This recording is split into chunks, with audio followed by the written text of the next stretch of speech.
Assalamualaikum warahmatullahi wabarakatuh Kang Bro. Ketemu lagi dengan Iwan beneran Kang Mas. Cak, ini adalah update untuk sekian kalinya tentang MotoGP Kang Mas. Dan teman-teman sampai pasti tahu bahwa hari ini semua pembalap MotoGP sudah landing di Mandalika. Tentu ini adalah sebuah kondisi yang kita tunggu. Dan tenang Kang Mas ya, IWP selalu, walaupun mungkin saat ini ya, mungkin akan ada beberapa video, intinya video yang sudah kita recording sebelumnya, karena IWP akan fokus kepada Mandalika. Tapi jangan sampai, walaupun kita recording masa lalu, maksudnya yang sebelum-sebelumnya, tapi jangan sampai semuanya atau berita yang kita bawakan adalah berita yang kurang update. Dan ini adalah update yang paling baru Kang Mas semuanya.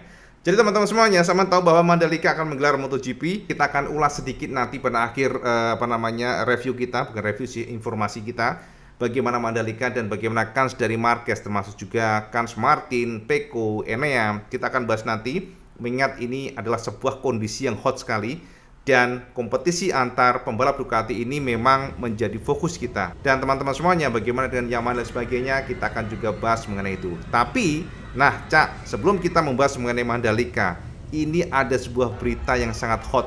Jadi beritanya itu super hot karena semuanya menyangkut dengan apa yang diklaim oleh Pecco Bagnaia. Jadi teman-teman semuanya, sampai pasti ingat ya, bagaimana Pecco yang marah besar. Pecco kesel banget dengan Michelin. Pecco merasa semuanya sudah perfect, semuanya sempurna, kinerja motornya bagus, skillnya bagus, kondisi badannya bagus, semuanya sudah dikontrol dengan sangat baik. Tapi semua yang terjadi, race sempurna ini merasa dirusak oleh performa dari Michelin. Itu yang kita tangkap dari Pecco. Sama tahu sendiri, Pecco ngeklaim kemarin bahwa pada saat race kemarin di Misano, early laps, dia merasa bahwa sudah ada yang ganjil dengan motornya. Warming up itu pun sudah merasa ganjil dengan performa bannya. Motornya itu enak, tapi banyak sliding, spin. Setiap dia keluar tikungan, klaim dari Pecco adalah motor selalu sliding, motor less acceleration, less traction, semuanya adalah sebuah kombinasi yang membuat dia kesal. Sehingga pada akhirnya, sama tahu sendiri ya, Pecco secara meyakinkan disalib oleh Enea dan juga Martin, hingga akhirnya pada puncaknya dia crash. Bahkan crash puncak, Pecco kemarin menyalahkan kondisi ban. Sekali lagi, kondisi ban, karena dia merasa crashnya ini ganjil. Pecco merasakan crashnya itu pada saat dia nggak rebah. Jadi ini aneh bagi Pecco. Dia nggak banyak mengeksploitasi ban depannya, tetapi dia mengeksploitasi ban belakangnya, karena dia tahu ban depannya itu gampang ngunci pada saat braking. Makanya dia kesal banget, karena walaupun secara feeling sangat bagus banget, namun dia crash dan pada titiknya dia tetap menyalahkan ban. Itu yang kita tangkap kemarin dari perkataan Pecco. Dan ini pun ternyata ditanggapi sangat serius oleh Pierre Taramaso sebagai bos atau engineering dari Michelin. Saat ini, atau yang paling baru banget, Taramaso membeberkan yang mereka dapatkan. Taramaso merasa heran, itu intinya Cak. Heran dengan klaim dari pembalap. Mereka heran dengan yang dikatakan oleh Pecco Bagnaia, karena dari sisi manapun secara teknis, ya semuanya terasa ganjil Cak. Karena kenapa? Menurut Taramaso, jika memang performa bannya kurang bagus, bagaimana bisa Pecco menorehkan best lap? Itu yang menjadi fokus dia. Dan bagaimana bisa Pecco Bagnaia menorehkan all time record di Misano? Jadi Taramaso sendiri mengklaim bahwa behavior ban yang diselidiki oleh mereka Michelin khususnya ya, itu tidak menemukan adanya indikasi yang tidak wajar. Itu kata Taramaso. Dan justru sekarang mereka mempertanyakan dengan klaim dari Pecco, apa yang terjadi dan bagaimana mungkin hal itu terjadi ketika seorang pembalap mampu menorehkan all time best record di Misano. Dan ini kata Taramaso yang kita terjemahkan dari MotoGP, bagaimana dia fokus dengan apa yang telah dikomplain oleh Pecco. Dan mereka betul-betul menanggapi secara serius. Mereka tidak membiarkan ini, karena mereka merasa bahwa secara general semua pembalap itu puas dengan performa ban Michelin di Misano kemarin. Berikut kata Taramaso yang kita terjemahkan dari MotoGP. Pecco sempat leading beberapa saat, lalu dia crash dengan alasan yang tidak dapat kami jelaskan. Sekali lagi Cak, dengan alasan yang tidak dapat kami jelaskan. Mereka juga bingung nih Cak, kayaknya ya. Nah kita lanjut ya. Selama 4 atau 5 lap dia kehilangan 3/10 detik. Kami harus memahami alasannya. Apakah itu terkait dengan track, motor, atau ban? Dan kami hanya dapat melakukan jika kami memiliki data dari Ducati. Menemukan jawaban pasti bukanlah hal yang mudah. Kami sendiri heran karena lap time tidak sesuai dengan komentar pembalap. Sekali lagi Cak ya, kata Taramaso, kami sendiri heran karena lap time tidak sesuai dengan komentar pembalap. Ia mengatakan bahwa ban tidak langsung berfungsi dan baru bekerja setelah putaran ke-12 dan seterusnya. Kenyataannya, pada 4 putaran pertama semua berjalan dengan baik. lap time bagus. Sebenarnya kendala Su ditemui pada rata-rata ban belakang sebelah kiri, tapi sejauh ini semua bekerja baik. Mungkin di awal Misano 1 cengkeramannya tidak terlalu bagus, tapi perlahan membaik. Lap time pembalap terbukti bagus sejak hari Jumat. Berkaitan dengan ban depan, kompon medium menjadi pilihan terbaik dan cengkeramannya bagus serta konsisten. Pada kondisi tertentu, sedikit smooth khususnya di bagian sisi kiri, begitu pula pada permukaan karet. Namun secara umum, ban depan belakang semua berjalan dengan baik. Ban medium bekerja sempurna kecuali Bezzecchi yang lebih menyukai kompon ban soft belakang. Race sprint sangat kencang, bahkan 19 detik lebih cepat dibandingkan dengan lap time 2023. Jadi kami puas dengan kinerja ban kami di Misano. Yes, Cak, itu kata Taramasu Kang Mas. Gila, Mas. Ini adalah sebuah statement yang nampol bener ya. Jadi memang kalau kita perhatikan statement dari Taramasu ini seperti menunjukkan bahwa, woi, cuma kue tok ki lho sing problem, kok aneh. Nah, kira-kira demikian, Cak ya. Jadi tidak heran, Cak, sekarang Michelin justru mempertanyakan ada apa dengan Pecco Bagnaia. Dan dari data yang kita kumpulin ya, memang teman-teman semuanya, kalau kita lihat dari lap time kemarin sama tahu sendiri bagaimana Pecco very fast di awal. Jadi Pecco langsung melesat, Pecco langsung menjadi leading ya. Jadi dia leading, akan tetapi pada 3 lap setelah itu, mungkin 2 lapan lah ya, mungkin 2 lap dia leading, kemudian setelah itu dia drop di 3 sampai dengan 4 lap dan itu membuat Pecco akhirnya kedodoran di belakang dengan jarak 2,5 detik dibandingkan dengan Enea. Jadi klaim dari Pecco sendiri menyatakan bahwa feeling dari bannya itu berbeda. Ketika di awal bagus tiba-tiba drop, tapi tiba-tiba enak lagi. Itu yang harus mereka dudukkan dalam diskusi intens. Karena sejauh ini memang Ducati pun bungkam, Cak. Ducati tidak memberikan pernyataan apapun. Ducati seperti ya udahlah, atau juga crash dan mereka juga secara general cukup puas gara-gara Enea juara pertama walaupun penuh kontroversi. Tapi tenang, kita juga akan bahas itu. Soalnya ini hot banget, Cak, yang terbaru. Jadi Kang Mas, apa yang sudah kita jabarkan tadi merupakan gambaran ke semuanya problem atau ya kita katakan sih ini sebuah kondisi yang rada aneh ya. Sebab selalu kita sebut ya, selalu bahwa Pecco ketika ada problem dia selalu menyalahkan bannya. Entah motornya, entah bannya. Itu yang kita juga nggak paham. Akan tetapi tiba-tiba dia kencang, kadang-kadang begitu. Jadi sejauh ini banyak komentar yang menyatakan bahwa Pecco seringkali agak blunder. Pecco seringkali banyak alasan. Walaupun tentu saja pembalap mengutarakan apa yang dirasakan. Masa sekelas Pecco bohongan nggak mungkin, Cak. Tapi yang jelas sampean biar tahu, Cak, kondisi real sekarang di mana Michelin merasa klaim dari Pecco dipertanyakan, tapi mereka juga nggak bungkam karena informasinya mereka masih menyelidiki. Dan kita juga belum tahu ya apakah mereka mendapatkan data dari Ducati, sebab mereka sepertinya sudah mencoba melupakan Misano dan mereka akan fokus di Mandalika. Kira-kira demikian, Cak ya, update yang terbaru dari Taramasu sebagai bos Michelin yang menuding. Bahkan mereka juga bingung dengan tuduhan dari Pecco ada problem dengan bannya. Karena secara general semua ban bagus. Jadi teman-teman, kemarin para pembalap menggunakan ban belakang medium kecuali Bezzecchi dan sejauh ini tidak ada satupun pembalap mengeluh dengan performa ban di Misano kecuali ya Pecco sendiri, Cak. Makanya Taramasu sangat pede, Taramasu merasa bahwa klaim ataupun keluhan komplain dari Pecco ini agak janggal. Itu kata Taramasu, Cak. Sekarang samaan komen di bawah, Cak. Kira-kira samaan lebih percaya sama Taramasu atau sama Pecco, Cak? Samaan komen di bawah ya, Kang Mas ya. Nah, kita lanjut mengenai yang dua, Cak. Jadi Kang Mas, yang paling hot, super hot lagi adalah, tahu nggak sampean, ternyata Jorge Martin ini benar-benar kesal dengan Film Stewart. Bahkan Jorge Martin memberikan penegasan bahwa next in the future kalau memang dia melakukan hal serupa, melakukan manuver serupa, jangan sampai Film Stewart menjatuhi hukuman. Jadi jangan sampai Film Stewart memberikan standar ganda. Gara-gara kenapa, Cak? Kemarin sama tahu sendiri ya, kita sudah bahas bagaimana Enea melakukan manuver yang agresif, manuver yang miskalkulasi sebenarnya agak berlebihan, kata dari Martin dan juga Marquez. Walaupun dari kacamata Marquez itu boleh-boleh saja, manuver itu clean, manuver itu adalah manuver yang normal. Masalahnya adalah akan menjadi tidak normal ketika Enea melebar dan sampai menginjak garis biru. Itu yang dipertanyakan. Jika sudah menginjak garis biru, ini artinya manuver tersebut membahayakan dan tidak clean. Itu yang menjadi fokus para pembalap, yang mana Film Stewart bahkan tidak ada investigasi, tidak ada apapun. Karena kan sama tahu sendiri kalau ada sedikit insiden biasanya kan akan dimasukkan sebagai under investigation nih antara pembalap A dengan B. Tapi kemarin tidak ada notifikasi sama sekali, Film Stewart cuek bebek. Pasti sama bertanya, Cak IWP, emang seberapa pentingnya sih yang hijau itu? Kenapa sih pembalap nggak boleh menginjak? Jadi teman-teman begini, Cak, itu ada ceritanya, Cak. Jadi Saman tahu ya bahwa di masa lalu pembalap ini memang agresif, tapi di masa lalu apa yang saya lihat itu di aspal ya, maksudnya bagian aspal di Misano contohnya kemarin, itu sebenarnya di masa lalu adalah gravel, Cak. Jadi entah rumput, entah gravel.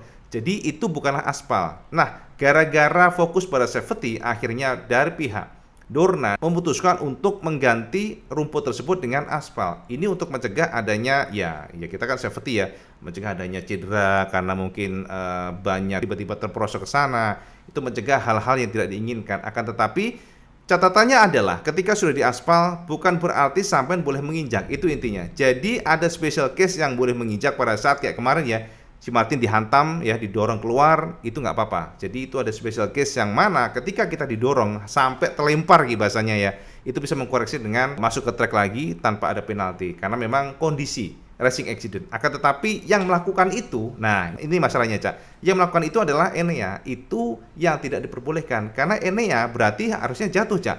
Jadi entah itu Martin, entah itu Enea, itu harusnya crash. Itulah yang menjadi fokus. Sekali lagi itu menjadi konsen dari Jorge Martin, dan Jorge Martin sangat kecewa.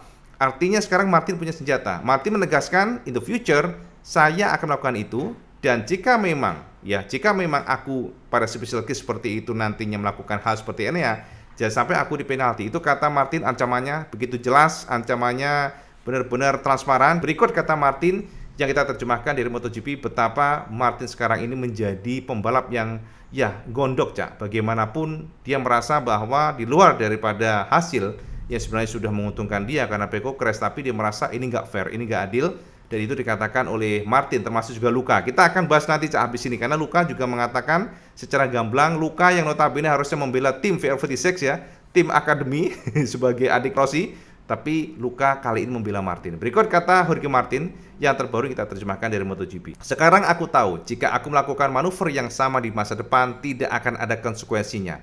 Aku bukan pembalap yang mencari masalah atau suka memaksa pembalap lain melebar, tapi pada akhirnya aku punya senjata tambahan di saku. Aku rasa aku tidak akan menggunakannya, dan aku harap aku tidak harus melakukannya. Yang jelas, jika tidak ada penalti pada hari Minggu, insiden Enea maksudnya, Cak, maka tidak akan ada penalti berikutnya. Itu, Cak, konfirmasi dari Martin. Jadi semacam penegasan. Jika tidak ada penalti, jangan sampai pembalap lainnya nanti juga kena penalti nih. Jadi kita akan lihat seperti apa. Ini adalah ancaman pembalap dan semua pembalap juga fokus ke sana. Bahkan tahu nggak, Alex Spargaro itu mengatakan gamblang banget bahwa dia heran dengan yang dilakukan Tim Stewart yang seolah-olah tutup mata dengan terjadi pada Martin. Karena Enea dipandang memang tidak proper, terlalu agresif dan membuat pembalap keluar, termasuk juga Enea. Case-nya nggak masalah sih, Cak. Kalau keluar nggak masalah. Kalau saja Enea tidak menginjak garis biru, itu intinya. Tapi memang kalau dari kacamata beberapa pembalap, Tim Stewart seperti memandang kalau Martin crash baru kena penalti. Tapi kan nggak lucu, Cak. Masalahnya adalah itu adalah gerakan agresif, dan seharusnya memang sekali lagi ada tindakan yang membuat pembalap lainnya tidak akan mengikuti. Nanti takutnya, Cak, di masa depan ada pembalap lainnya mengikuti manuver dari Enea. Kita akan coba sekarang membahas mengenai Luca Marini yang ternyata juga pro. Artinya Luca membela Martin ya, jadi Luca memberikan penegasan bahwa apa yang terjadi pada Martin ini nggak adil. Itu kata Luca Marini, dan IWB juga cukup surprise ya, sekelas Luca Marini yang seharusnya membela Enea karena akan menguntungkan Pecco, tapi ternyata enggak, Cak. Ini artinya memang gila ya, Luca orangnya baik banget ya, Luca jujur banget. Dan inilah dikatakan Luca Marini yang memberikan semacam penegasan bahwa yang dilakukan Tim Stewart ini memang nggak fair, dan Tim Stewart dipertanyakan lah ya kinerjanya. Berikut kata Luca yang kita terjemahkan dari MotoGP. Aku hanya melihatnya sekali, tapi pendapatku adalah tidak adil mendorong pembalap lain keluar lintasan. Ini tentu baik untuk Pecco dan aku senang untuknya, tertawa, Cak. By the way, sekarang kami memang menuju ke arah yang semakin sulit untuk disalip. Jadi aku memahami kesulitan Enea, terutama di trek ini. Tetapi jika Martin tidak menegakkan motornya, dia akan terjatuh. Kalau mau, Jorge harus mengorbankan dirinya agar Bastian ini kena penalti, karena kalau terjatuh pasti ada penalti. Kemarin Martin tidak crash dan Bastian ini tidak dihukum, tetapi bagiku manuvernya tidak berubah. Menurutku keputusan ini, Tim Stewart, tidak masuk akal. Aku hanya meminta aturannya jelas. Jika memang demikian diperbolehkan, berarti mereka harus konsisten seperti ini hingga akhir musim. Kalau tidak, kita bisa membicarakannya untuk mencari solusi yang lebih baik. Jika ada yang melakukan hal serupa di Indonesia, aku mengharapkan perlakuan yang sama nanti dari Tim Stewart. By the way, kami telah meningkat pesat dibandingkan akhir pekan lalu. Kecepatan hari ini lumayan dan menutup balapan di posisi ke-12. adalah hasil akhir yang luar biasa bagi kami. Sayang kami masih memiliki 3 lap pertama tersisa, tapi pace kami sudah habis. Ban seperti overheat dan kami harus cari tahu masalahnya. Aku sendiri merasakan perbedaannya sangat besar. Aerodinamika betul-betul sangat membantu. Apa yang datang dari Jepang memungkinkan kami melakukan banyak perbaikan kecil yang jika digabungkan memberi kami 3 atau 4/10 keuntungan. Kita harus puas, namun kita harus terus berjuang. Itu kata Luca Marini, Kang Mas. Yes, jadi Kang Mas, artinya sudah jelas ya, tidak ada rahasia di antara kita. Sekali lagi, sekelas para pembalap, sekelas Luca Marini melihat bahwa yang dilakukan oleh Tim Stewart ini nggak adil. Tim Stewart ini memang rada aneh. Itu Cak, kira-kira. Ya, kita sih nggak pro ke A, pro ke B nggak Cak. Tapi kita melihat dari regulasi. Kita melihat bagaimana yang dilakukan oleh Tim Stewart di masa lalu, yang kadang-kadang menjatuhkan penalti, kadang-kadang enggak, kadang-kadang memberikan hukuman, kadang-kadang enggak. Ini yang membuat para pembalap itu frustasi Cak. Jadi desperate, itu yang kita tangkap, apalagi termasuk ini kemarin, bagaimana dari kacamata mereka bahwa yang dilakukan oleh Enea ya seharusnya tidak terjadi, karena klaim dari Martin memang celahnya itu sangat kecil dan itu terpaksa, seperti sangat sekali dipaksakan sehingga menghantam Martin. Itu kata Martin, ya itu yang memang sekarang menjadi masalah utama ya teman-teman semuanya, menjadi isu dari MotoGP. Semua membicarakan ini, semuanya masih mempertanyakan dengan Freddy Spencer yang memang tahun depan akan diganti oleh Simon Cravar. Ya memang Kang Mas, kalau kita melihat Simon seharusnya bisa lebih baik. Itu Cak, informasi buat semuanya yang paling hot, dan IWP ingin memberikan beberapa tambahan yang berguna. Yang pertama adalah keluarnya Francesco Guidotti. Ini adalah big boss, bukan big boss ya, boss manager dari KTM Racing, yang sepertinya tahun depan tidak akan diperpanjang oleh KTM. Informasi kita dapatkan, si Guidotti ini dipandang KTM kurang cakap Cak. Jadi sama tahu nggak, di tahun ini kan grafik performa KTM menurun drastis. Itulah yang menjadi fokus dari KTM pusat. Mereka merasa nggak puas dengan kinerja dari Guidotti, karena tahu nggak sampean, di awal ternyata informasinya Pedrosa sudah memberikan informasi di awal tahun, karakter dari engine KTM yang terbaru ini kurang.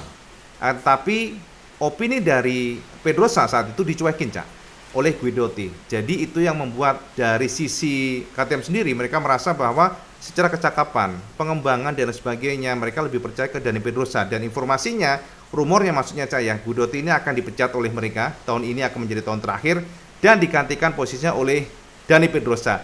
Jadi nanti Pedrosa akan menjadi bos atau manajer dari KTM Cak. Luar biasa Cak, seorang pembalap yang dibuang oleh Honda dan ternyata secara karirnya luar biasa. Gilanya Cak, kabar yang beredar Francesco Guidotti ini akan menggantikan posisi Alberto Puig. Jadi Kang Mas, Puig diduga akan dipecat oleh HRC karena tahun ini adalah menjadi tahun kontrak terakhirnya. Dan indikasi ini semakin menguat mengingat saat ini tidak ada lagi Marc Marquez di sana, tidak ada lagi Repsol tahun depan maksudnya Cak ya.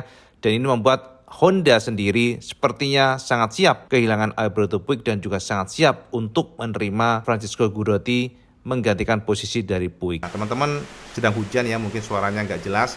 Makanya kita tutup aja habis ini. Kita akan sambung lagi, tapi IWP akan memberikan informasi terakhir mengenai Mandalika Kang Mas ya. Jadi teman-teman semuanya, Mandalika kita akan lihat bagaimana performa dari masing-masing pembalap. Dan besok akan ada press conference, kita akan dengarkan apa yang dikatakan oleh Marquez. Dan memang Cak, di masa lalu kalau kita lihat Marquez ini kurang bagus di Mandalika. Akan tetapi catat Cak, kemarin Marquez di atas mesin Honda. RCV memang kurang bagus pada fast corner, dan itu menjadi keluhan utama dari para pembalap Honda.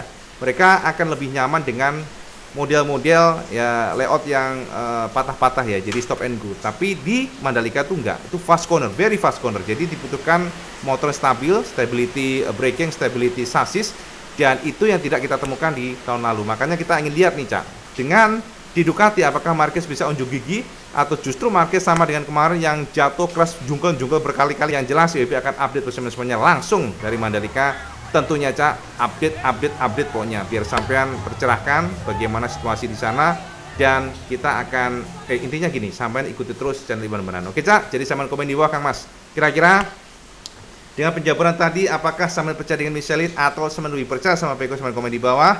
Ya kita lihat seperti apa di Mandalika. Jadi biasa kalau sampean suka, sampean like, share dan subscribe. Ojo lali Cak, sampean sholat 5 waktu karena itu yang paling penting. Assalamualaikum warahmatullahi wabarakatuh. Selamat kandas.